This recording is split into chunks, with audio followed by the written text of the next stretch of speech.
কোনো দুর্নীতিবাজকে নামাজ পড়তে কিংবা হজ করতে দেখা যায়, তাদের দুর্নীতি ধরা পড়ার পর তাদের এই ধরনের ব্যক্তিগত ইবাদতের ছবি ভাইরাল হলে মানুষ তাদের এসব বাহ্যিক ধর্মপ্রচার নিয়ে কটু কথা বলে। বিষয়টি আপনি কিভাবে দেখেন?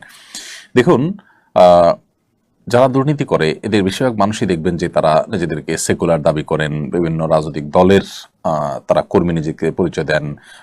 দেখা গেল যে রবীন্দ্র সঙ্গীত শিল্পী, তিনি সরকারি জমি দখল করে সঙ্গীত একাডেমি করেছেন, সমালোচনা হয়েছে। তো এই সময়টাতে রবীন্দ্র সঙ্গীত চর্চা নিয়ে তো সমালোচনা হয় না, বা তার দুর্নীতিবাজ ব্যক্তির সেকুলার মন মানসিকতা বা চিন্তাধারা নিয়ে তো সমালোচনা হয় না। ধর্ম নিয়ে সমালোচনাটা কেমন হয়? কারণ হলো আসলে ধর্ম বা ধর্মীয় লেবাস পোশাক যাদের থাকে তারা সাধারণত অপরাধে জড়ায় না। তো তাদের যে ক্লিন ইমেজ আছে, এই ক্লিন ইমেজ যখন আপনার কোনোভাবে কেউ নষ্ট করার চেষ্টা করে, কোনো দুর্নীতিবাজ যখন সেটাকে ধারণ করে, তখন এটা চোখে পড়ে, যার কারণে এটা সমালোচনাটা বেশি হয়। এবং এই সমালোচনাটা যারা করে এর মধ্যে অনেক সেকুলার, অনেক ইসলাম বিদ্বেষীরা আছে। এই চান্সে তারা ইসলামের এক হাত নেওয়ার চেষ্টা করে এবং তারা রীতিমতো দাড়ি টুপিকে, ওই দুর্নীতিবাজদের দাড়ি টুপি দেখে দাড়ি টুপিকে তারা তাদের লেবাস ধারণ করা দেখে এই লেবাসকে তারা দোষারোপ করেন। এটা একেবারেই অজ্ঞানতা সুলভ কাজ। কারণ 10 টাকার নোট জাল হয় না, 1000 টাকার নোটের জাল হয়। কারণ 1000 নোটের মূল্য এবং ভ্যালু অনেক বেশি, 10 টাকার নোট তেমন কোনো মূল্য নেই। তো যার জাল হয় সে আসলে দোষী হয় না।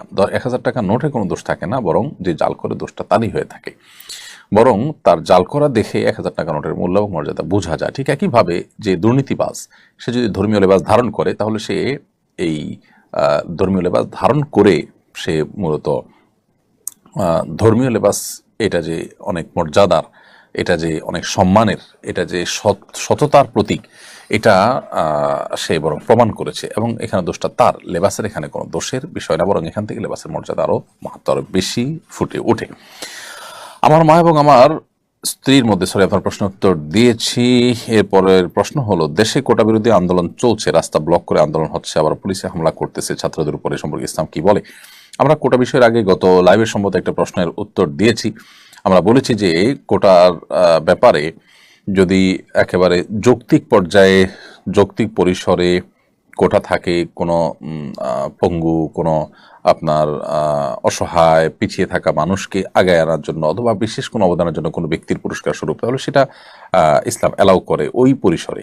কিন্তু এর বাইরে আপনার কোটা যদি অযৌক্তিক হারে থাকে এবং সুবিধাবঞ্চিত মানুষদেরকে আগায় দেওয়ার এবং যারা কোনো ক্ষেত্রে অবদান রেখেছে তাদেরকে কোনো সুবিধা দিতে গিয়ে জেনারেল পিপলকে যদি সুবিধা তাদের তুলনায় অনেক কম দেওয়া হয়, সামান্য কিছু মানুষের স্বার্থ রক্ষা করতে গিয়ে যদি মেজরিটি মানুষের স্বার্থ ক্ষুণ্ণ হয়, তাহলে সেটা অবশ্যই শরীয়তের দৃষ্টিকোণ থেকে বা কোনো বিবেচনাতে সেটা জায়েজ হওয়ার কথা নয়।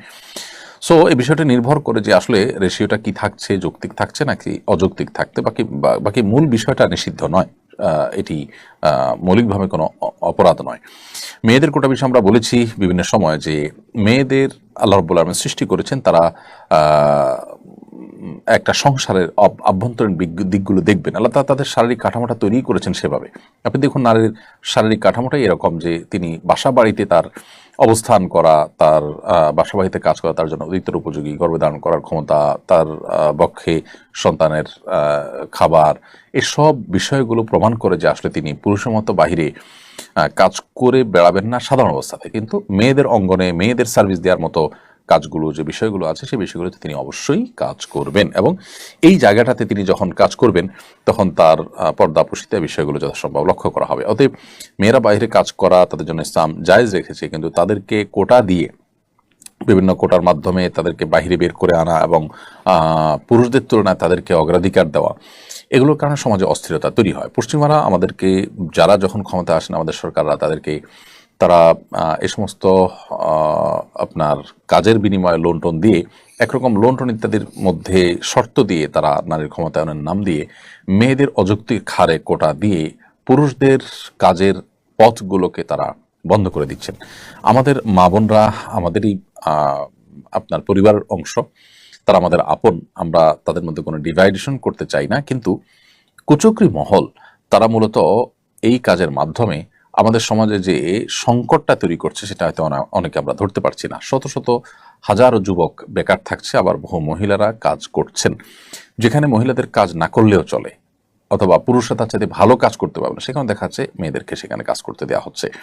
তো এই বিষয়গুলোর কারণে পুরুষদের মধ্যে বেকারত্ব তৈরি হচ্ছে, যার ফলে সন্ত্রাস, চাঁদাবাজি, মাদক এগুলোর পরিমাণ বেড়ে যাচ্ছে। যার কারণে এগুলোকে নিয়ন্ত্রণ করতে হলে এই অযৌক্তিক হারে যে কোটার আপনার বন্টন রয়েছে বা কোটা রয়েছে, সেটিকে অবশ্যই সংশোধন বা সংস্কার করা প্রয়োজন আছে। বিশেষ করে আমি স্পেসিফিকলি এই জায়গাটায় বললাম, নার্সিং পেশা সারা পৃথিবীতে মেয়েদের অগ্রাধিকার দেওয়া হয়। এর পক্ষে যত যুক্তি দেওয়া হোক না কেন, পুরুষদের কি নার্সিং পেশা করতে ইচ্ছা করে না? তাদেরকে অগ্রাধিকার না দেওয়ার কি কারণ থাকতে পারে? এবং মেয়েদেরকে তাদেরকে যে আমরা বাহিরে চাকরি নাম দেওয়ার নাম করে, স্বাধীনতা বা অধিকার দেওয়ার নাম করে তাদেরকে আমরা বাহিরে বের করছি, তাদের আভ্যন্তরীণ যে কাজটা, ঘরের ভেতরে যে কাজটা, তাদের শারীরিক কাঠামোতে আল্লাহ তাআলা যে সমস্ত দায়িত্বের বিষয় দিয়ে রেখেছেন, সেগুলো কি কোনোটা পুরুষরা করতে পারছেন? তাহলে সেক্ষেত্রে তাদেরকে অধিকার দেওয়া হচ্ছে নাকি তাদের দিয়ে ডাবল ডিউটি করানো হচ্ছে? বিষয়টা অনেক আলোচনা সাপেক্ষ, যাই হোক সেটা ভিন্ন বিষয়। আমরা কোটার সম্পর্কে এতটুকু বললাম যে এটি মৌলিকভাবে ইসলামের দৃষ্টিকোণ নাজায়েজ না হলেও এটির যৌক্তিক পরিসর থাকা গুরুত্বপূর্ণ। অযৌক্তিক পরিসর থাকলে সেটি অবশ্যই গুনাহের বিষয় হবে বা অন্যায় হবে।